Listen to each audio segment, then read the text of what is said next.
If you don't follow this rule before buying land in Nigeria, you may lose that land. Buying land in Nigeria is a serious business. One mistake can cost you everything. So you have to watch this video and share this video to those persons you are praying to God to buy land, or those persons you know that are into the business of buying land.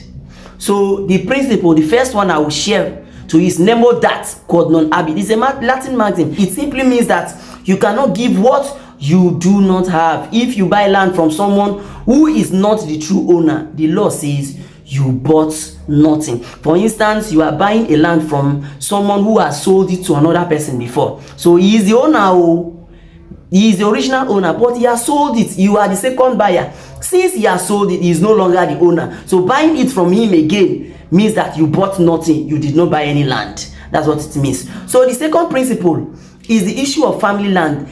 Family land and communal land. Where land belongs to a family or a community, the consent of both the head and the principal members must be obtained. So consent of only the family head or only one or two members is not enough. So if you are buying from the community, it must be the head of the community, that the paramount ruler of the community, and other principal members like the CDC chairman and the rest must consent before that sale is legal. Sale without the full consent of the head of the family and other principal members is legally defective and can be set aside years later. Even if you have gotten this thing years later, the courts can set it aside if the dissenting member applies to the court to set the sale aside. The third issue is government acquisition and planning issues. If the land is under government reservation, acquisition, or within the government reserve area, any private sale is void.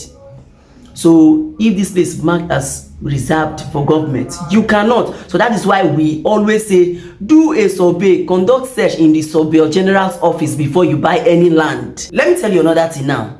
If a land bought for residential use is zoned by government for commercial or public purposes, you may lose the land or its value. So you are buying a land, then that place has been planned by the authorities to be a commercial purpose, and you are buying it for residential purpose, then you may lose the value. In fact, you may be denied approval to build when you try to obtain building approval or building permits and the rest. They may deny you access. If it is a residential building you want to make, in that place they planned for a different purpose.